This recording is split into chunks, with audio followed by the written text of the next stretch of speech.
పోటీ చేసేందుకు రాజీనామా చేసేందుకు మీకు దమ్ముందా? బ్యాలెట్లకి ఈవీఎంలకి మధ్యలో తేడా ఏంది అని ఎప్పుడైనా మీరు శాస్త్రీయంగా ఒక్క స్టడీ అయినా చేసిండ్రా? Yes, Bharatiya Janata Party also opposed EVMs in the initial days. కానీ మేము ఒక శాస్త్రీయ అధ్యయనం చేసిన తర్వాత కాంగ్రెస్ పార్టీ ఈవీఎంలను తెస్తే భారతీయ జనతా పార్టీ ప్రతిపక్షంగా ఈవీఎంలను వద్దన్నటువంటి పార్టీ కూడా వాటి మీద ఒక శాస్త్రీయ అధ్యయనం పార్టీ ద్వారా చేసిన తర్వాత ఎస్ ఈవీఎం సార్ కూడా అని చెప్పినాం. అప్పుడున్నటువంటి కాంగ్రెస్ పార్టీకి సపోర్ట్ చేసినాం. 1989 నుంచి ఇలాంటి 2025 దాకా ఈవీఎంల మీదనే ఎన్నికలు జరుగుతూ ఉన్నాయి. సోనియా గాంధీ గెలుస్తుంది, ఈవీఎంలు రైట్. రాహుల్ గాంధీ గెలుస్తుంది, ఈవీఎంలు రైట్. మొన్న కేరళలో వయనాడులో గౌరవనీయులు ప్రియాంక గాంధీ గారు గెలుస్తారు, ఈవీఎంలు రైట్. తెలంగాణలో కాంగ్రెస్ గెలుస్తుంది, ఈవీఎంలు కరెక్ట్. కర్ణాటకలో కాంగ్రెస్ గెలుస్తుంది, ఈవీఎంలు కరెక్ట్. రేపు బీహార్లో కాంగ్రెస్ ఓడిపోతుంది కాబట్టి ఈవీఎంలు రాంగ్. తమిళనాడులో స్టాలిన్ గెలుస్తాడు, ఈవీఎంలు రైట్. పశ్చిమ బెంగాల్లో దీది 3 సార్లు గెలుస్తుంది, ఈవీఎంలు రైట్. వాళ్ళు ఓడిపోతే ఈవీఎంలు తప్పు, వాళ్ళు గెలిస్తే రైట్. కాంగ్రెస్ పార్టీ యూపీఏ 3వసారి రాహుల్ గాంధీ నాయకత్వంలో 2024లో దేశవ్యాప్తంగా జరిగిన ఎన్నికలలో 99 సీట్లు గెలిస్తే ఆ రోజు ఈవీఎంల మీద వాళ్ళకి అనుమానం రాలేదు. ఆ రోజు ఈవీఎంలు కరెక్ట్. 3 ఏళ్ల తర్వాత మహారాష్ట్ర పోతే, హర్యానా పోతే వాళ్ళకి ఇలా కడుపునొచ్చి ఇదంతా నో తూచాట అంటాడు. తండ్రి బ్యాలెట్లను వద్దని ఈవీఎంలను తెస్తాడు. మీరే చెప్తారు ఈ దేశానికి కంప్యూటర్ను పరిచయం చేసిండు మా నాయన, 21వ శతాబ్దంలోకి దేశాన్ని తీసుకుపోయేందుకు ఆలోచించాడు మా నాయన అని. నాన్న ఆలోచన ఏమో ప్రోగ్రెసివ్ ఉంటుంది, కొడుకు ఆలోచన ఏమో డిస్ట్రక్టివ్ ఉంటుంది. మీ కుటుంబం ఇంట్రడ్యూస్ చేసింది, గౌరవనీయులు స్వర్గీయ రాజీవ్ గాంధీ గారు మీ నాన్నగారు ఇంట్రడ్యూస్ చేసిండ్రు ఈవీఎంలని. ఇది బీజేపీ సొంతం తీసుకొచ్చింది కాదు. మీకు ఇలా డౌట్, మాకు కూడా డౌట్లు వస్తున్నాయి. దేశ ప్రజలందరూ కూడా మేము సవినయంగా ఒక భారతీయ జనతా పార్టీ పార్లమెంట్ సభ్యుడిగా పార్లమెంట్లో గత వారం రోజుల నుంచి జరుగుతున్న గందరగోళం చూసిన తర్వాత నాకు కూడా మాట్లాడాలనిపిస్తా ఉంది. వాళ్ళు స్టాప్ సర్ అని ఒకటి పట్టుకొని వస్తున్నారు, ఎస్ఐఆర్ సర్ వద్దంటున్నారు. ఏంది ఇంతకు సరైంది? Special intensive revision. దేని మీద స్పెషల్ ఇంటెన్సివ్ రివిజన్? ఓట్ల మీద స్పెషల్ ఇంటెన్సివ్ రివిజన్ పెట్టిండ్రు. స్పెషల్ ఇంటెన్సివ్ రివిజన్ వద్దు అంటున్నారు. ఇంతకుముందు మీరు మీ నాన్న ఎడబుట్టిరు, నువ్వు ఎడబుట్టినావు, ఇవి అడుగుతున్నారు, డేట్ ఆఫ్ బర్త్లు మాకు కష్టమవుతుంది అన్నారు. సుప్రీంకోర్టుకు వచ్చి అఫిడవిట్ ఇస్తే ఇబ్బంది పడితే సుప్రీంకోర్టు చెప్పింది వాడు ఏ ఆధారం చూపించినా, ఒక 11 ఆప్షన్స్ ఇచ్చింది సుప్రీంకోర్టు. 11 ఏది చూపించినా ఆయన ఓటును కొనసాగించమని అడుగుతున్నారు. The basic issue of the Congress is రేపు పశ్చిమ బెంగాల్లో, బీహార్లో ఎన్నికలు జరిగే సందర్భం లోపల స్పెషల్ ఇంటెన్సివ్ రివిజన్ పేరిట ఎస్ఐఆర్ చేసి బంగ్లాదేశ్కి వెళ్ళి అక్రమంగా చొరబడి అక్కడ మమతా బెనర్జీ కానీ ఇక్కడ ఇంకొకరు కానీ అడ్డగోలుగా పొందినటువంటి ఆధార్ కార్డులను, ఎలక్షన్ కార్డులని, రోహింగ్యాలని గుర్తించి వాళ్ళ ఓటు హక్కు రద్దు చేస్తారనేటువంటి భయంతో ఓటమిని ముందే పసిగట్టి కాంగ్రెస్ ఆడలేక మధ్యలో ఓడినట్టు ఇప్పటి నుంచే ఏడుపు స్టార్ట్ చేసింది. This is very unfortunate. ప్రజాస్వామ్యం మీద విలువ లేదు, రాజ్యాంగం మీద విలువ లేదు, వాళ్ళు గెలిచినటువంటి ఈవీఎంల మీద వాళ్ళకి విలువ లేదు. ఆఖరికి వారి తండ్రి గారి మీద, ఎవరికి జన్మనిచ్చిన తండ్రి మాట మీద కూడా రాహుల్ గాంధీ గారికి నమ్మకం లేదు. మీ నాన్ననే కదా 1989లో ఈవీఎంలను తెచ్చింది. మీ నాన్ననే కదా ఈ దేశంలోకి కంప్యూటర్ విప్లవం తెచ్చింది అని చెప్తావు. టెక్నాలజీని వాడండి అని చెప్తారు. ఇలా మేము టెక్నాలజీని వాడితే మీరు ఎందుకు బాధపడతారో నాకు అర్థం కావట్లేదు. I have certain doubts. నాకు కూడా డౌట్లు ఉన్నాయి కొన్ని పార్లమెంట్ కాన్స్టిట్యున్సీల మీద. రాహుల్ గాంధీ ప్రాతినిధ్యం వహిస్తున్న రాయబరేలీనే చూసుకుంటే అందులో 2000 డౌట్లు, 2 లక్షల ఓట్లు డౌట్ఫుల్ ఓట్లు ఉన్నాయని మాకు అనిపిస్తుంది. 2 లక్షల ఓట్లు రాహుల్ గాంధీ గెలిచినటువంటి రాయబరేలీలో 71,977 ఫేక్ అడ్రస్లు ఉన్నాయి. దాంట్లో ఈ పంచాయతీ మొదలైన తర్వాత మా కార్యకర్తలను పంపి డోర్ టు డోర్ మేము అడ్రస్లను ఎంక్వైరీ చేయడం స్టార్ట్ చేసినాం. 71,977 అడ్రస్లు.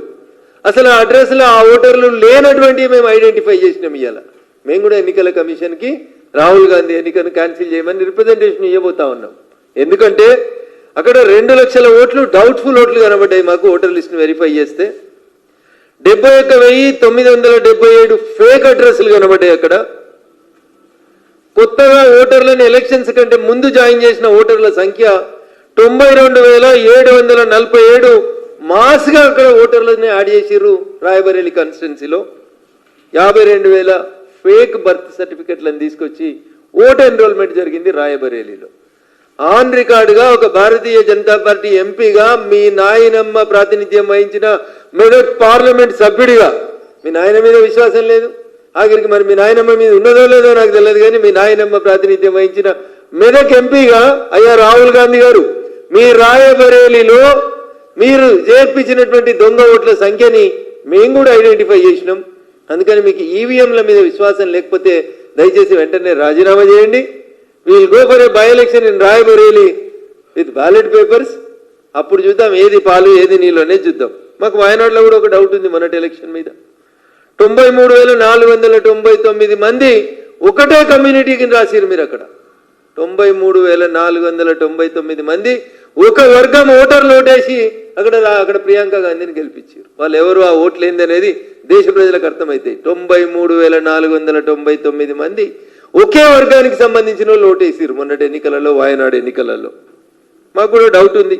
బెంగాల్లో డైమండ్ హార్బర్ అనేటువంటి కాన్స్టిట్యున్సీ, మమతా బెనర్జీ అల్లుడు అభిషేక్ బెనర్జీ గారు ప్రాతినిధ్యం వహించినటువంటి బెంగాల్లో ఉన్నటువంటి డైమండ్ హార్బర్ అనేటువంటి కాన్స్టిట్యున్సీ మీద మాకు అనుమానం వచ్చింది. అట్లే డింపుల్ గారు, అఖిలేష్ గారు, శ్రీమతి డింపుల్ గారు ప్రాతినిధ్యం వహిస్తున్న నియోజకవర్గం, అఖిలేష్ గారు ప్రాతినిధ్యం వహిస్తున్నటువంటి నియోజకవర్గం కన్నౌజ్ కానీ మైన్పూర్ కానీ వీటిలలో కూడా దొంగ ఓట్లు చాలా వచ్చినట్టు మాకు డౌట్ వస్తూ ఉంది. అడిషన్స్ అండ్ డిలీషన్స్ని ఒక్కొక్క ఓటును పట్టుకొని మేము ఒక్కొక్క ఓటర్ని వెరిఫై చేస్తున్నాం. అరే 2 ఓట్లు పట్టుకొని నువ్వు లొల్లి పెడుతున్నావు కదా రాహుల్ గాంధీ గారు. మేము 2 లక్షల ఓట్లు నీ నియోజకవర్గంలో ఐడెంటిఫై చేసినాం. మేము కూడా కంప్లైంట్ పెట్టాలనుకుంటున్నాం. సార్ ఎందుకు తీసుకొచ్చింది భారతీయ జనతా పార్టీ నాయకత్వంలోని ఎన్డీఏ ప్రభుత్వం అంటే దొంగ ఓట్లను అరికట్టేందుకు, డూప్లికేషన్ ఆఫ్ ఓట్స్ని ఎలిమినేట్ చేసేందుకు, ఒక వర్గానికి సంబంధించినటువంటి ప్రజలకి అడ్డగోలుగా చొరబాటు చేసి ఈ దేశంలోకి వచ్చిన వాళ్ళకి ఓట్లు ఇస్తుంటే వాటిని అన్నింటినీ ఆపాలనేటువంటి ఒక ఉద్దేశంతో సర్ అనేటువంటి ఒక కార్యక్రమం స్పెషల్ ఇంటెన్సివ్ రివిజన్ పేరిట ఈ దేశ ప్రజల ఓట్లని కాపాడేందుకు దొంగతనంగా ఈ దేశంలోకి చొరబడినటువంటి రోహింగ్యాలు, బంగ్లాదేశీలకు ఇచ్చినటువంటి తప్పుడు ఓట్లను తీసేద్దామని చెప్పి ప్రయత్నం చేస్తా ఉన్నాం. It is there in the Assam, it is there in the West Bengal, it is there in the Bihar, హైదరాబాద్లో కూడా ఉన్నాయి, ఆఖరికి నా మెదక్ పార్లమెంట్లో కూడా ఉన్నాయి. సదాశివపేటలో రోహింగ్యాల కోటిచ్చిర్రు, ఇస్నాపూర్లో రోహింగ్యాల కోటిచ్చిర్రు, ఐలాపూర్లో నేను ఐడెంటిఫై చేసినాం. సుమారు 1000 దొంగోట్లను ఐడెంటిఫై చేసినాం. ఇవి కనబడతలేవా రాహుల్ గాంధీ గారు? ఇక్కడ అధికారంలో ఎవరున్నారు? కాంగ్రెస్ పార్టీ ఉంది, కాంగ్రెస్ పార్టీతో చేయించారు. ఇంతకుముందు టీఆర్ఎస్ కూడా ఇట్లా ఆరోపణలు చేసింది. ఏమని? ఈవీఎంలను ట్యాంపర్ చేస్తారు, ఈవీఎంలను ట్యాంపర్ చేస్తారు అని. వాళ్ళు అధికారంలోకి వచ్చే కంటే ముందు ఒకసారి ఎలక్షన్స్లో వారు కొంతమంది ఎమ్మెల్యేలని రిజైన్ చేయించి పోటీ చేయించారు. కొన్ని టీఆర్ఎస్ గెలిచింది, కొన్ని టీఆర్ఎస్ ఓడిపోయింది. తర్వాత వాళ్ళు కూడా వాళ్ళ పద్ధతిని, వాళ్ళ అవగాహనని మార్చుకున్నారు. కానీ కాంగ్రెస్ వాళ్ళ నాయకులలో పెద్ద పెద్దలు గెలిస్తేనేమో మంచి గెలిచిర్రు, ఈవీఎంలు మంచి అంటారు. ఓడిపోతే మాత్రం ఈవీఎంల మీద బురద తల్లి ప్రజలలో లేనిపోని అనుమానాలు రేకెత్తించేటువంటి ప్రయత్నం చేస్తారు. దీనికి అంతా కారణం వీళ్ళకి ఫండింగ్ చేసేటువంటి ఫారిన్ ఏజెన్సీస్ ఏవైతే ఉన్నాయో వాళ్ళు వీటిని ఫండింగ్ చేస్తూ నరేంద్ర మోడీ గారి నాయకత్వంలో ఈ దేశ ఆర్థిక వ్యవస్థ 11వ స్థానం నుంచి 3వ స్థానానికి ఎదుగుతుంటే, ప్రపంచంలో నరేంద్ర మోడీ గారి నాయకత్వం రోజు రోజుకి బలపడుతుంటే, ఎదుగుతున్నటువంటి భారత ఆర్థిక వ్యవస్థను చిన్నాభిన్నం చేసేందుకు కొంతమంది ఈ దేశం మీద కక్ష కట్టినటువంటి దుర్మార్గులు, ఈ దేశం లోపల ప్రజల చేత మన్నన పొందలేనటువంటి వ్యక్తులు తీసుకొచ్చినటువంటి ఈ పంచాయతీ, పైసల పంచాయతీ, ఈ తప్పుడు వార్తలు రాస్తున్నటువంటి కొన్ని ఏజెన్సీస్, కొన్ని ఇదంతా డీప్ స్టేట్ పేరిట కుట్ర జరుగుతూ ఉంది భారతదేశం మీద. సొరేన్ అనేటువంటి ఒక దళారి పైసలు ఇచ్చి ఈ దేశంలో ఉన్నటువంటి మీడియాను, సంస్థల్ని, ఏజెన్సీస్ని ఖరాబ్ చేసి ఈ దేశ ప్రతిష్టను దిగజార్చేందుకు చేస్తున్నటువంటి కుట్రలో అయ్యా రాహుల్ గాంధీ గారు మీరు పావుగా మారినరు, ఈ దేశ ప్రతిష్టను దిగజారుస్తా ఉన్నారు. దయించి ఫ్యాక్ట్స్ ఏందనేది తెలుసుకోండి. దురదృష్టవశాత్తు నేను ఎంపీనైనా అంటే రాయబరేలి ప్రజలు ఆలోచించుకోవాలి. అలా ఆయన మాట్లాడుతున్నటువంటి మాటలేంది, ఎందుకు మాట్లాడుతున్నాడు అనేది దయచేసి ఒకసారి ఆలోచించుకోవాలి. భారతీయ జనతా పార్టీ నరేంద్ర మోడీ గారి నాయకత్వంలో మేము సిఏ తీసుకొచ్చినా, ఎన్ఆర్సీ తీసుకొచ్చినా, లేకపోతే ఇంకొకటి తీసుకొచ్చినా, ఏ సబ్జెక్ట్ని భారతీయ జనతా పార్టీ నరేంద్ర మోడీ గారి నాయకత్వంలో ఈ దేశ హితం కోసం చేసిన కాంగ్రెస్ పార్టీ, రాహుల్ గాంధీ విదేశీయుల చేతులల్లో అక్కడ ఒక పావుగా ఏజెంట్గా మారినటువంటి వీళ్ళు పనికిరానటువంటి చెత్త అన్ని చేస్తూ వస్తూ ఉన్నారు. దురదృష్టం. చరిత్ర చెప్పాలంటే మీకు తెలియంది కాదు. జవహర్లాల్ నెహ్రూ గారు ఓటు రాకున్నా కానీ ప్రధానమంత్రి అయ్యాడు.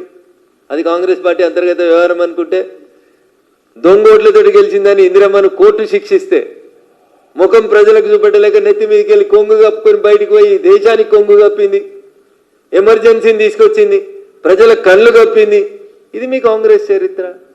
ఏ రాజ్యాంగ వ్యవస్థను మీరు ఒప్పుకోరు? సుప్రీంకోర్టు షాబాను అనే ముస్లిం మహిళకి భరణమీమని చెప్తే సుప్రీంకోర్టు ఇచ్చిన జడ్జిమెంట్ని బయట పారేసి ఆర్డినెన్స్ తీసుకొచ్చి ముస్లిం ఆడబిడ్డలకి భరణమీయొద్దన్నారు. అంబేద్కర్ గారిని గౌరవించారు, భారత రాజ్యాంగాన్ని గౌరవించారు, భారత రాజ్యాంగం ద్వారా వచ్చినటువంటి న్యాయ వ్యవస్థల్ని గౌరవించారు. ఆఖరికి నిన్నగాక మొన్న ఎంపీ అయినటువంటి ప్రియాంక గాంధీ కూడా జడ్జీలు ఎవరు మానవ గురించి మాట్లాడితే ఎందుకుంటుంది? న్యాయ వ్యవస్థను గౌరవించారు, ఎలక్షన్ కమిషన్ని గౌరవించారు. ఆఖరికి ప్రజల కొరకు ప్రజల చేత ప్రజలే ఎన్నుకున్నటువంటి పాలకుడు నరేంద్ర మోడీ గారు ఈ దేశ ప్రధానిని కూడా మీరు కించపరిచేటువంటి రీతిలో మాట్లాడతారు. మీకు ప్రజాస్వామ్యం మీద విలువ లేదు, ప్రజాస్వామ్య వ్యవస్థల మీద విలువ లేదు. అందుకనే ప్రజలు మీకు విలువిస్తలేరు అనేది కాంగ్రెస్ పెద్దలు అర్థం చేసుకోవాలి.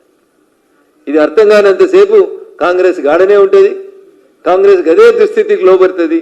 కాబట్టి ఇప్పటికైనా ఒక వ్యవస్థ మీద ఆరోపణ చేస్తున్నప్పుడు, ఒక వ్యవస్థని నిందిస్తున్నప్పుడు, అయ్యా leader of opposition Rahul Gandhi గారు దయించి శాస్త్రీయంగా ఆ వ్యవస్థ మీద స్టడీ చేసి రండి.